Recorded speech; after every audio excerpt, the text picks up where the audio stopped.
10 bourbons that were untouchable 12 months ago are now collecting dust on shelves across America. Not because the liquid changed, because the market did. And the people still buying these 10 bottles in 2026 are paying for a reputation that no longer exists, a scarcity that was manufactured, and a story the industry has been telling them for years because nobody told them it had changed until now. Welcome back to Cask Index, where we follow the money, ignore the marketing, and find out what's actually worth buying right now. Today I'm giving you 10 bourbons that went worthless in 2026, what killed them, and the specific bottles that replaced them, available right now on shelves, at prices that make the originals look like the biggest scam in the spirits industry. Counting down from 10 to 1. Number 1 was the most hyped bourbon in America 18 months ago.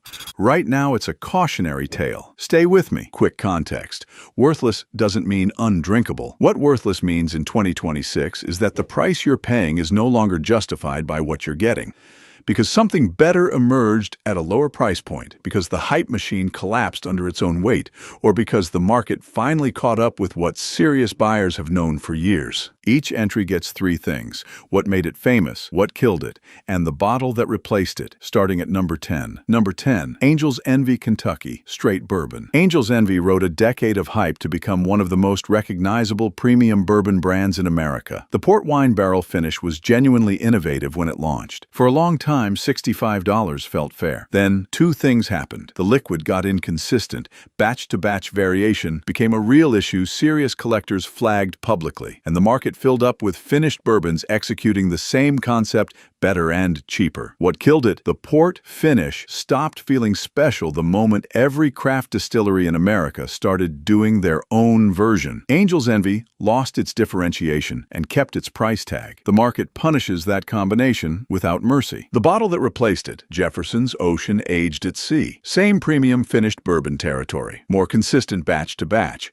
Costs less at most retailers right now. Number 9 is a bourbon that built its entire identity around a number, and that number is the reason it's now worthless. Number 9, Knob Creek 9-Year. For 2 decades, Knob Creek 9-Year was one of the most reliable premium bourbons on the market. Heavy, oaky, full proof at 100. The 9-year age statement was a genuine differentiator. Then Beam Suntory removed it, brought it back, removed it again.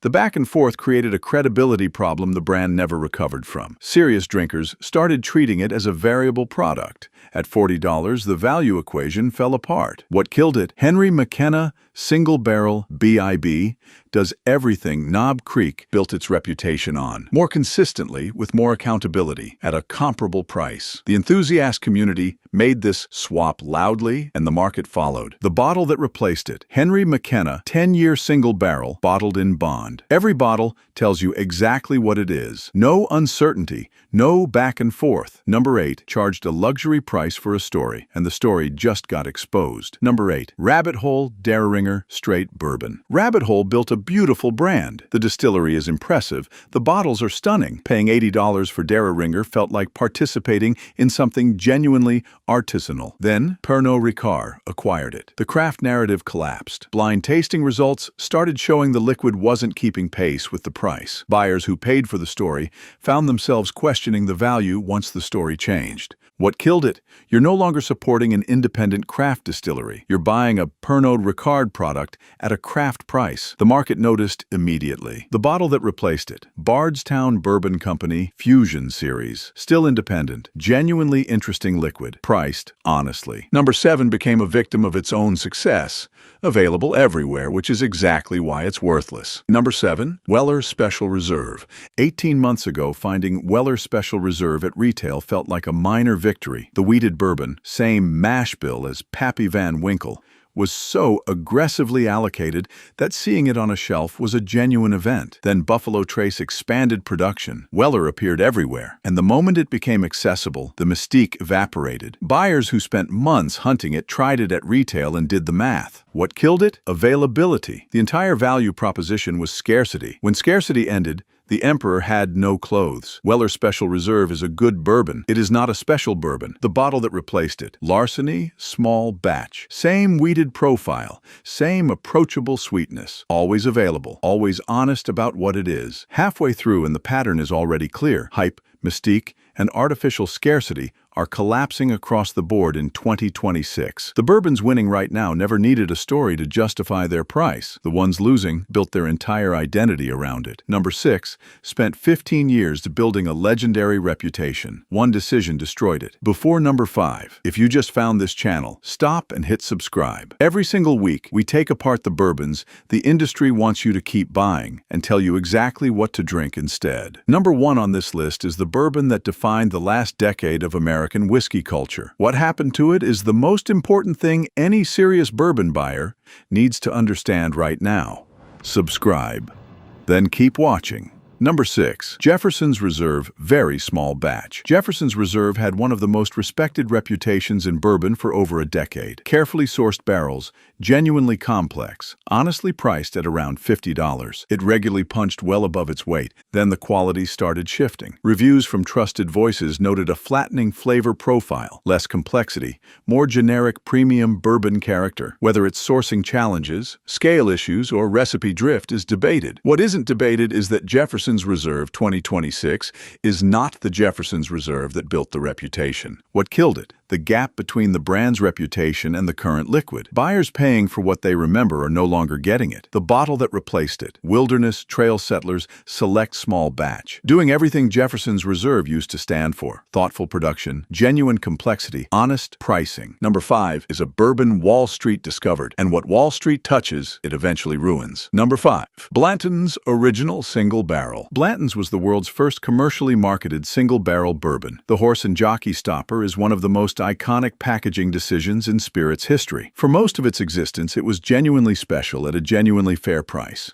Then it went viral. TikTok, Instagram, the secondary market. Blanton's became a status symbol for people who don't drink bourbon, which is exactly the kind of attention that destroys a product's soul. Secondary market prices ran from $200 to over $500. The allocation system became a circus. What killed it?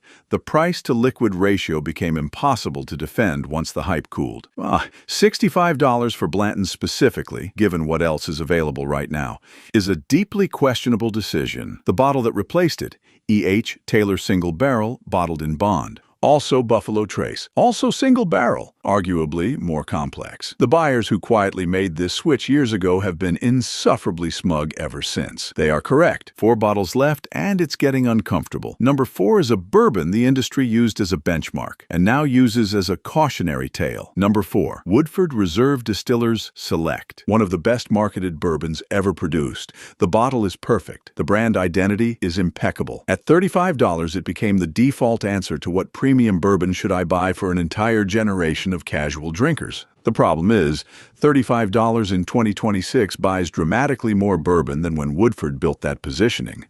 The category got better. Distillers Select didn't keep pace. Smooth, approachable, well-made, and deeply uninspiring relative to what $35 buys now at almost every liquor store in America. What killed it? It became the default choice, the bourbon people buy before they learn better. Once that happens, its value among people who know what they're doing collapses permanently. The bottle that replaced it, Elijah Craig Small Batch. Same price, more proof, more complexity, more everything serious drinkers want. Woodford Reserve is what you buy someone at Christmas. Elijah Craig is what you buy when you actually care. 3 bottles left. Number 3 built its reputation entirely on exclusivity. And when discovered exclusivity has a shelf life. Number 4, Rose's Limited Edition Small Batch. One of the most anticipated events in the bourbon calendar every fall. The liquid is genuinely outstanding. The limited annual releases built a devoted following over many years. Then, secondary market prices went stratospheric. The allocation system became opaque and inequitable. Most ordinary buyers gave up trying entirely. Retail prices crept up to reflect secondary market pressure, and buyers started doing the math, and the math stopped working. What killed it? A limited edition at $200 retail and $400 on the secondary market is not a purchasing decision. It's a lottery ticket, and the bourbon community has largely decided to stop playing. The bottle that replaced it, 4 Roses, single barrel at standard retail. Same distillery, same commitment to quality. Available consistently, priced honestly. The people who genuinely love 4 Roses bourbon drink this and feel no sense of loss whatsoever. 2 bottles left. Number 2 is the one the industry will argue with loudest. It's not a bad bourbon, it's just no longer worth what it costs. and what it costs has become genuinely offensive. Number 2. Maker's Mark 46. One of the most powerful brand identities in American bourbon. The red wax, the wheat recipe, the approachable sweetness that converted more wine drinkers to bourbon than any other single product. The premium expression, finished with seared French oak staves, held its position as a quality step-up for years. In 2026, $40 is home to some of the most impressive bourbons in America. Maker's Mark 46 is competing against products that are more complex, higher proof, and more interesting in every measurable dimension. It wins on approachability and brand recognition. It loses on everything that matters when the liquid is actually in the glass. What killed it? The price point became brutally competitive, and Maker's Mark 46 stopped winning the comparison. The bottle that replaced it, Basil Hayden Dark Rye. Same premium approachable territory. More interesting flavor profile. Does something genuinely different at the price. Buyers who made this switch consistently report not looking back. One bottle left. The bourbon that defined the last decade of American whiskey culture. The bottle that launched 1,000 allocated hunts. The bottle that made grown adults feel genuine excitement at seeing a name on a shelf. In 2026, it is worthless. Number 1. Pappy Van Winkle Family Reserve. Let me be precise about what worthless means here, because Pappy requires precision.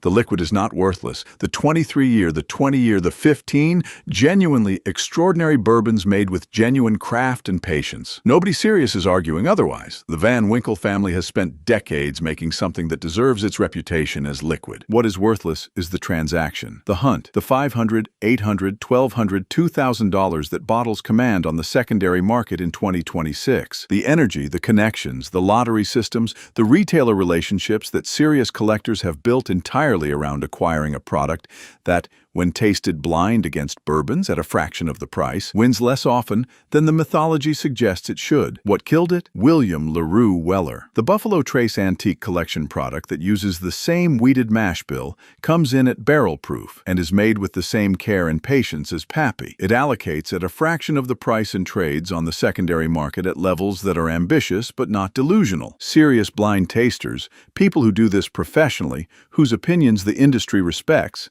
have been putting William LaRue Weller against Pappy 15, 20, and 23 for years. The results are not consistently humiliating for Pappy, but they are consistently close enough to make the price differential look like pure mythology. In 2026, the market has finally started internalizing what the data has been showing for years. The hunt is not worth it. The premium is not justified. The mythology is not the liquid. The bottle that replaced it, William LaRue Weller. Full stop. 10 bourbons, 10 stories of hype meeting reality, 10 price tags that stopped making sense when the market stopped pretending. The pattern is identical across all 10. A reputation gets built. Buyers start paying for the story rather than the liquid. The price climbs to reflect demand rather than quality. And then the market corrects, because bourbon drinkers who actually drink bourbon eventually stop paying for mythology. Every replacement on this list is a serious, respected bourbon that delivers more value at its price than the original it displaced. The market in 2026 is the most competitive it has ever been. The floor has risen dramatically, and the bourbons that relied on scarcity, story, and status to justify their prices are discovering what happens when buyers start making decisions based on what's actually in the glass. Go back through this list. Pick the 2 or 3 originals you've been buying on autopilot. Look at the replacement. Buy it instead. Drink them side by side if you need to be sure. I will be surprised if you go back. 3 questions for the comments. Which of these 10 do you disagree with most, and why? Which replacement have you already switched to? And is there a bourbon you think should have been on this list that didn't make it? Drop all 3 below. The best arguments end up in a follow-up video. And if you want to see the 5 whiskeys a distillery owner keeps for himself while charging you double for worse, that video is already up on this channel. One of the most honest things anyone in this industry has ever said on record. Link is in the description. Thanks for watching. I'll see you in the next one.